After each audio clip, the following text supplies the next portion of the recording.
Hello, everyone. Welcome. My name is Cassidy Diamond. I am the Associate Director of Public Programs and Events here at the IDA. Excited to have you all for this conversation around Hulu's Taste the Nation. Before we get started, I would like to offer a brief land acknowledgement. I'm coming to you today from Los Angeles, which is on the unceded land of the Tongva and Chumash people, who have been stewards of this land for generations. I'd also like to offer our thanks to Variety, who helped sponsor this series and bring it all to you. We have just a few more screenings left, which you can find at documentary.org/awards spotlight. And before I hand it over to Jenelle Riley, our moderator, I also want to offer our thanks as always to Andrea Lust for her ASL interpreting for this conversation. And without any further ado, I'm going to hand it over to Jenelle Riley and Padma Lakshmi for a conversation around Taste the Nation. Enjoy. Hello, my name is Jenelle Riley. I'm an editor at Variety, and thank you so much for joining us for this Q&A with Taste the Nation. At this time, I'd like to welcome today's guest. She is the host and executive producer of the show, Padma Lakshmi. Thank you so much for being here. Hi, thank you so much for having me. You know, I usually like to start by asking people how they got their start, like what was sort of their first job in this business, but you do so many things, you know, cooking, author, modeling, activist, host. Where did it sort of all begin with you? I think it all started actually in another country. I started my television career when I was 27 on Italian national TV, and it was a live show. There was no 5-second tape delay. And, you know, I only spent half a season on it. And I think because it wasn't in America or India, and it wasn't in English, I had a kind of chutzpah, like, oh, who's gonna see this? Remember, like when I was 27, it was 1997. So you couldn't get everything on the internet all the time. So it allowed you a certain freedom and devil may care attitude that I don't know anyone could afford today because everything lasts forever. So that's really where I got my start. I did a late night show on Italian television. I was modeling there.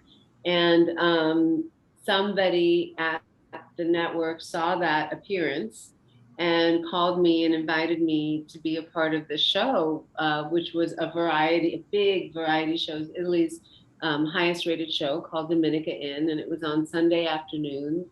And I joined the cast there, and I was kind of a co-host or a sidekick to the main host, who was a man named Fabrizio Frizzi. Did you speak Italian? That may be a stupid question, but. No, it's not a stupid question. I did speak Italian. I taught myself Italian when I got there and started modeling. I had taken introduction Spanish and studied in Spain my last semester of college. And so based on my Spanish, I could understand a lot of Italian, but I hired myself a tutor shortly after I got to Italy. And, you know, by the time I hosted the show, I had already been living in Italy for about 4 or 5 years. My Italian was pretty good. I mean, I did take Italian for 4 years, and I'm still only understand maybe about 30% of what I say. So it's still very impressive. I think, you know what, honestly, I think if you're there, you learn. It's hard to learn a language, whatever the language is, just studying it in college, unless you are forced for survival to use it every waking moment. You know, that's why I think I speak Italian, because I was living there. I mean, I would love to do that. If I could go to Italy for 3 or 4 years, that would be perfect. Exactly. So congratulations on Taste the Nation. And this show launched at a time when we really couldn't travel, and getting to see you go all over the world and explore cuisines was such a blast. Can you tell us how the show was developed? What was sort of the original idea behind it? Because things often start as one thing and become something entirely different. You know, I'm happy to report to you that the show that I pitched is exactly the show you see. And once I take you through the process, you'll know why.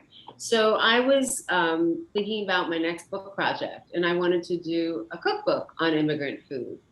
And contemporaneously, after the 2016 election, I began working with the ACLU, the American Civil Liberties Union, on immigrants' rights and women's rights. But there was so much vitriol in those early days of the Trump presidency coming out of Washington, about immigrants in general, about, how we're all criminals and rapists, and the Muslim ban was going on. And so all these things were happening. And, I'm an immigrant. I came to this country when I was 4 from India. I've always lived in immigrant communities. And the misinformation that I was hearing in the media just bothered me. And I knew it wasn't my experience or of the communities I lived in. And so I wanted to do a television project on immigration. And I happened to show my producing partner at the time the research I had done for the cookbook, which took me 3 or 4 months to, I was working with the Migration Policy Institute, stats, and a lot of Pew research, because I thought it might be helpful to him, when planning our show, because I'd already done the legwork. And then he kind of said, we've got to meld these two ideas. Everyone's used to you speaking in the language of food. So it's obvious that this has got to be done through the lens of food. And so that's how the show started. And we pitched it to 7 networks, if I'm counting correctly, at least 7 that I can remember. And they all said no. Every single one of them. It was just a whole season and a half of no, no, no, no, no. And then, I live in New York with my daughter, and I'd flown to LA to try and pitch this show. And I'd gone like 2 or 3 times on my own dime. And I was just sick of it. I'd leave my kid with her babysitter for a week, and I'd come home. She'd be like, did you sell it? And I'd be like, no. And so then my agent called and said that Hulu wanted to meet with me. And I just said, I can't hike across the country one more time. I'm happy to take a Skype call. And if there's real interest, then maybe I'll get on a plane. But really, I can't do this. And this was before Zoom. People weren't willing to have 5 different people just sit on a video screen like they are now. But they did it. And to their credit, they, I think because I was so browbeaten from trying to get the project off the ground and everyone had said no, I just kind of let it rip. I just let every word I had ever thought in its purest form about the show out. It was all of my frustration at people not seeing that this was a good show. And I did wonder, I did think to myself, maybe I'm the only one who wants to watch a show like this, and truly people, there was one network that even told me that my idea was derivative. But I've never seen a show like mine. I mean, yes, there are a lot of male chefs that we know that go around and do a food travel program. There's, even Samin Nosrat did a great job with salt, fat, acid, heat. But that's really not what I was going for. I was going for a very different kind of show. And so by the time Hulu got to me, I really just let it go and said everything about the show in its purest form. And then when I got to making it, from the time that I sold the show to the time I started making it, Disney bought Hulu.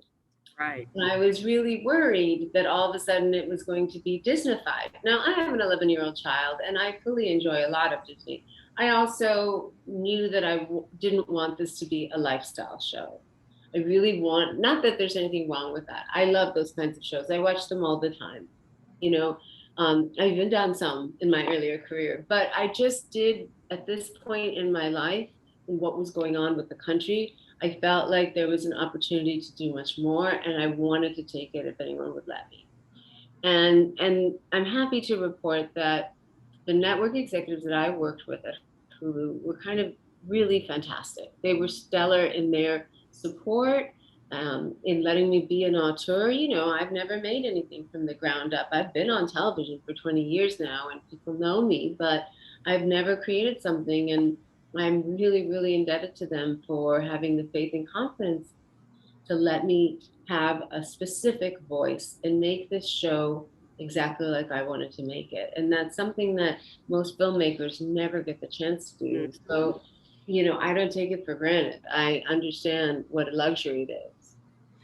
And I understand why creative control was so important to you in this show. Can you sort of talk about what it's like to step into an executive producer role and what the challenges and joys of that and are, but also how it differs from working on something like Top Chef, where I don't want to say, you're one of many voices for hire, but really on Taste the Nation, you're the boss.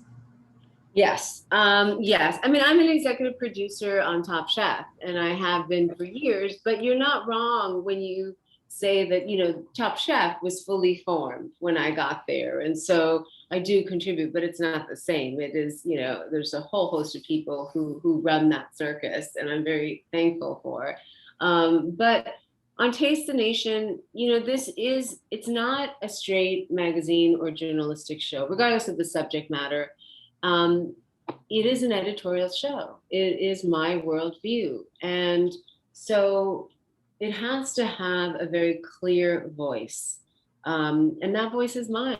And so for good or bad, like we have a very small crew on Taste the Nation. And I like that because it allows us to be nimble. It allows me to know what every part of that machine is doing in a way that I can't on a show like Top Chef, where it's 160 people on the crew. It is kind of wonderful to have this much autonomy for the first time in my life, really. And I take that also as a huge responsibility.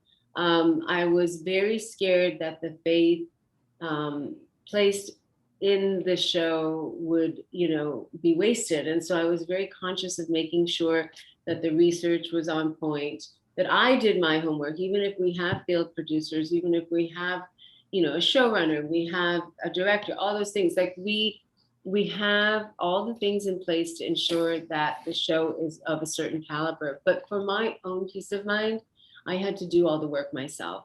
I probably studied most for our African American Gullah Geechee episode because, as a non-African American person, I was so concerned about not getting it right. And so, I had two scholars, actually, African American studies scholars, that I asked all the same questions, and I didn't tell when I was talking to the other, so I could just, cross-reference. Because I was so nervous. I found these wonderful podcasts. There's one called Uncivil, which if you haven't listened to it, there's only 6 episodes. They're about 45 minutes each. They are riveting, and they're about the Civil War, but told through an African-American perspective.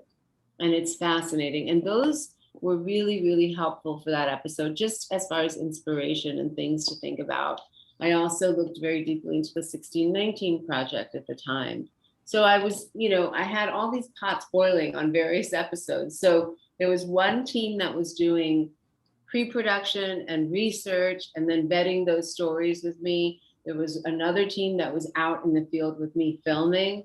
And there was a third team that was doing post-production and editing and music and, helping me get the first draft of my voiceovers, in shape, because we have a laundry list of information we just have to get done. It is my opinion that, if you're doing your job in the documentary world enough, well enough, that you don't have to have a lot of voiceover. It's useful, but I'm not one of those people that's going to tell you, oh, just do all B-roll, we'll just fix it in the VO. I like to show rather than tell.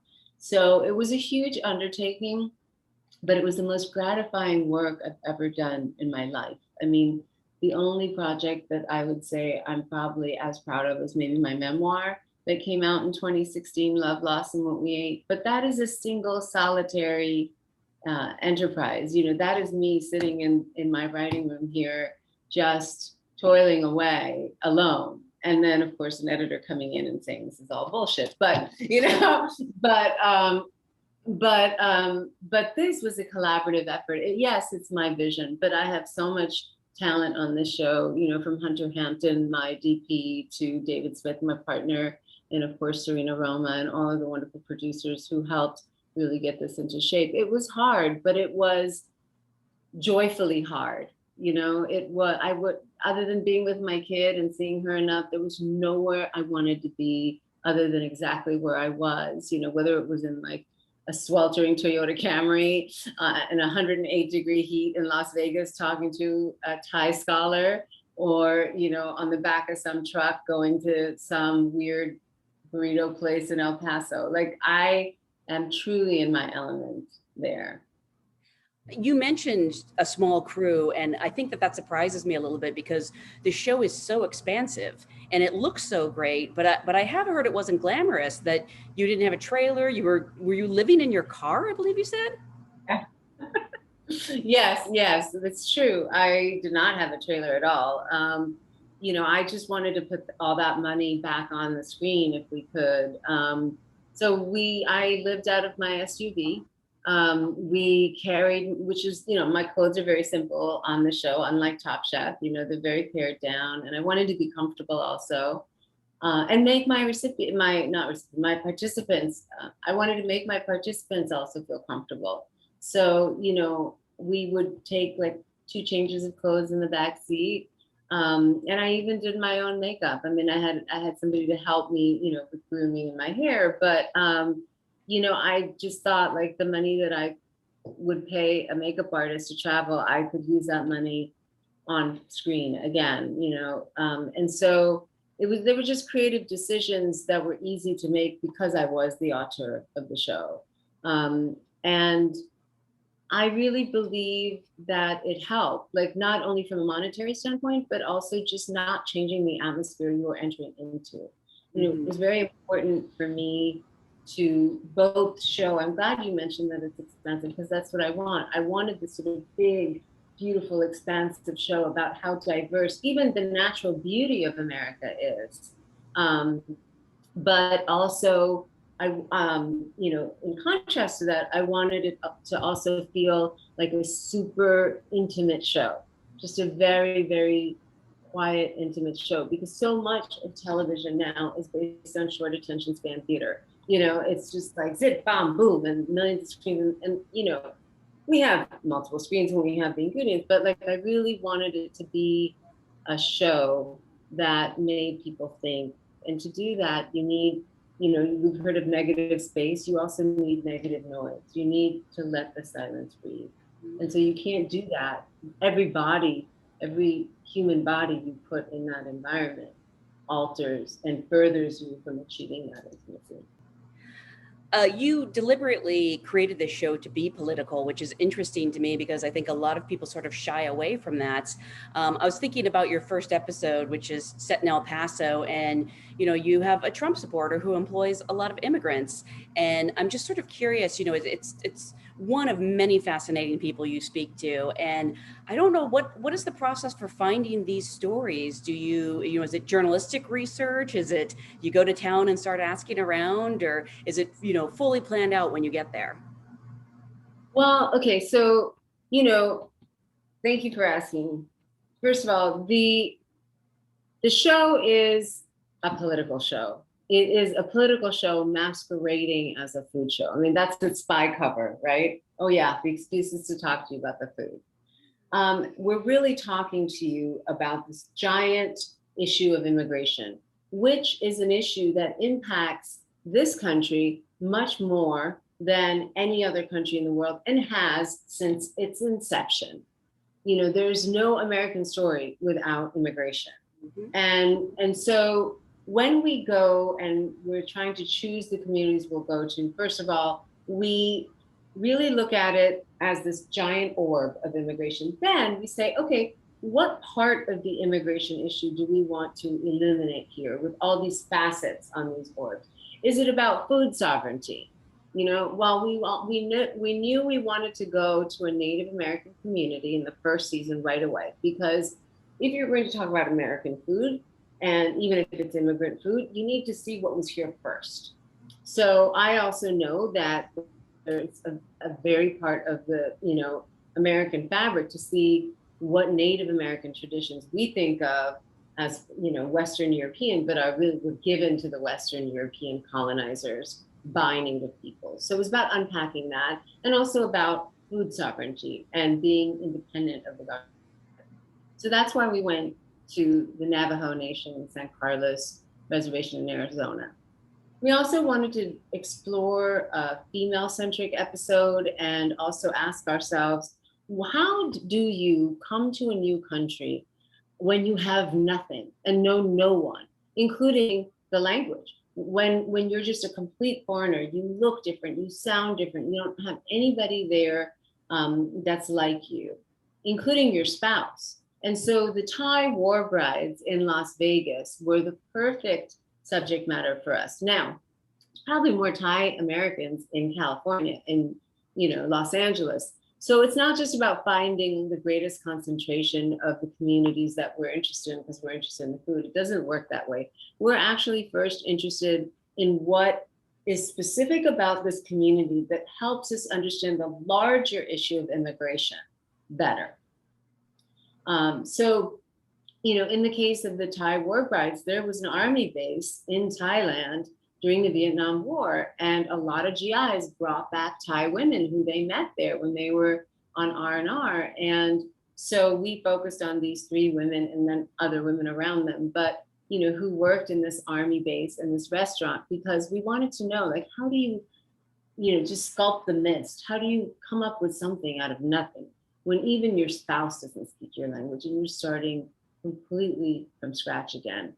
And it also allowed me to show the American generosity of spirit, because you hear this Thai woman who's in her 70s now say that, when she met her husband, he was 18 years old and she was much older to him. And when they married, she was 11 years older to him. And so he needed permission from his parents, his captain said, before he was allowed to marry this woman, because she was also a divorcee with 4 children. She was 31, he was 20.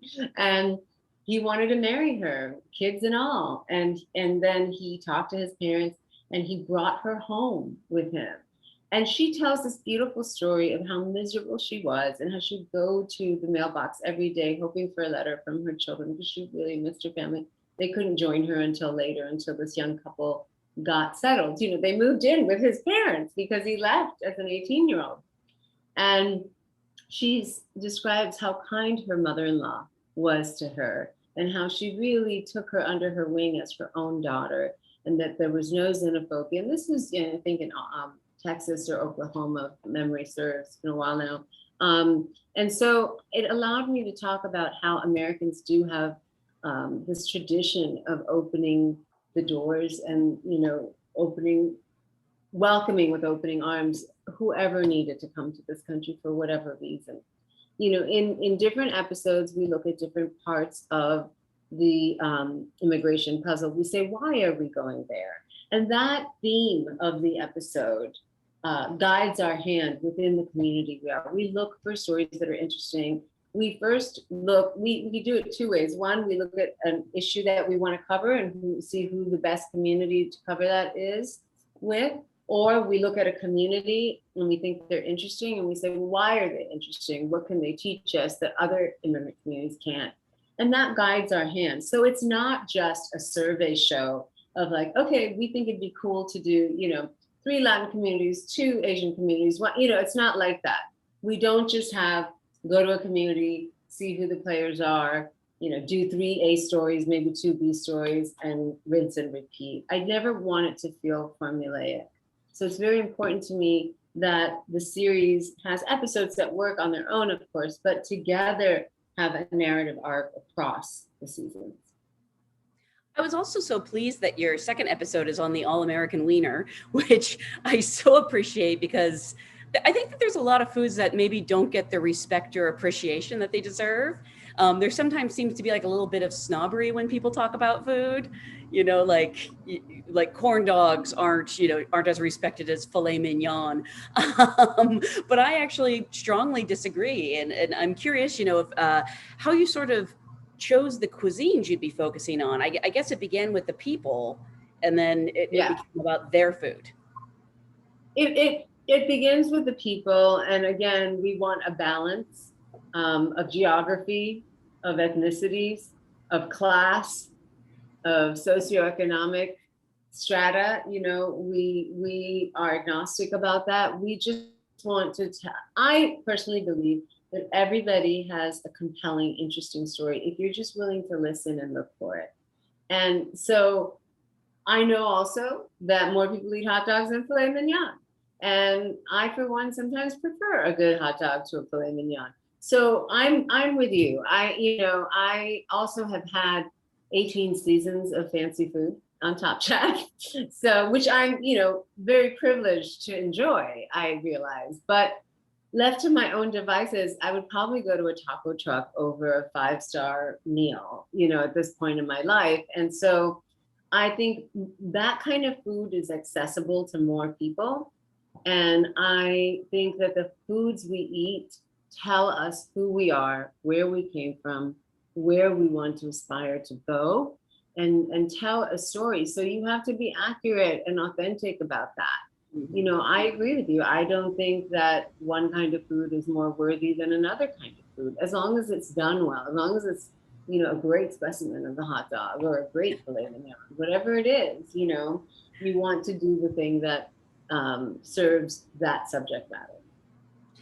I know you've already been renewed for a second season, and I'm curious, can you tell us, where you'd like to go, or can you let us know where you've been so far, what we can expect? Sure. Because of the pandemic, obviously, we were not able to film until recently. Now my whole crew is vaccinated. So we've been out filming season 2, which will be out in the fall. It'll drop on Hulu during the fall season just in time for the holidays. We have 4 episodes. So it's a mini seasonette, and it's basically looking at the holidays that we all celebrate at the end of the year. So it'll be Thanksgiving, Christmas, Hanukkah, and New Year's, each with a different community. So we go to the Ashkenazi community here in New York, in the Lower East Side, with the Tenement Museum and some other places. We also go to Cape Cod, and we look at the Mashpee and Aquinnah Native American people of, the Wampanoag tribe. And we also go to visit Cubans in Miami to do a Noche Buena Christmas celebration, which, for a long time for many Cubans in Cuba has been a silent Christmas because of atheism being a law of the land. And so, in a way, the rituals, the whole roasted pig and everything like that, that Cubans in Miami celebrate is closer to how Cubans did celebrate Christmas before the revolution. I'm sure you get this all the time, but you're making me so hungry just talking about this and thinking about it. Yeah, I know this is a very broad question, but for you personally, what ended up being the most challenging episode or the most challenging moment of season 1? I think when we were on the San Carlos Reservation, or in Arizona, I should say, there were a couple of people that I was interviewing, and it wound up being okay. But in all honesty, I don't have a lot of experience interviewing people. I had to really learn on the job with this show. I'm not a journalist, so I was very concerned about that because, as I said, the show really depends on intimacy. It depends on all of my participants trusting me and my producers to tell their story in the way that they would tell it, to let them tell it, right? That's the whole premise of the show, to give my platform and my show over to them so that finally we can hear firsthand about the lives of these very different Americans that live among us. And I did find that in the Native American episode, there were a couple of interviews that were really difficult. It was hard to get a couple of the participants talking about things because there's so much trauma there with Native Americans. We know the history. It's all horrible, really, really all horrible. Even the myths that we are told for Thanksgiving are all bullshit, and you'll see some of that this season during the holiday episode. But that was really hard for me because I needed to walk a very thin line of being respectful, but still getting them to tell their stories so that we would understand, so that we can correct course, so that we can make sure that in future we have better representation, because those are the original Americans. You know, what are we talking about? This is their land, you know, this land is your land, this land is my land. No, this land is their land, actually. And that's why, you know, I was also very happy, P.S., that now we do have a congresswoman from the Native American community. So there is progress, you know, but at the time when we were filming, there was not. And it was just really hard to get a couple of them to open up. And they were just really shut down. And in one case, I even went to the fiance of one of the chefs and said, you know, I'm having trouble getting Brian to open up. Do you have any pointers for me? Because I always spend time with each participant without a mic, you know, and in private, to let them ask me any questions, to tell them about the intent of the show and also how much it means to me and how hard it was to get it made, frankly. And so to assure them that this is for them to tell their story, that I have no agenda.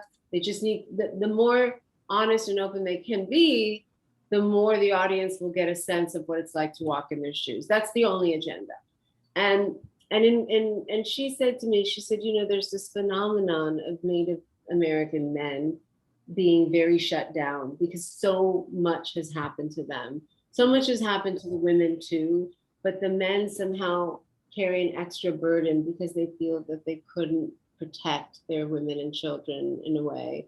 And so there's this huge, heavy sense of loss that many Native American men carry. And I think that's what you're seeing. You know, you're seeing an incredible pain that is coming across as being closed off and shut down. And we got through it. We got into it, and it was hard. And that was a very challenging moment for me, because I just felt like I wanted to break through and I wanted this person to open up, but I didn't feel like I had the right to push, and I didn't know how to navigate that. And thank God, frankly, that his, you know, now wife was there, because she was very helpful to me. Yeah. I'm honestly a little surprised to hear that, because you seem like such a natural, and it was such a great episode. So I never would have guessed. I do want to remind everyone watching that if you haven't seen Taste the Nation, all the episodes of the first season are available on Hulu. It's such a fantastic show. Thank you so much for being here with us today. I'm really, really honored to be here and being interviewed by you, and also at this organization. I'm very excited to be included in this club now of filmmakers and documentarians. So thank you very much. It's a huge privilege to be talking with you all today. Thank you so much.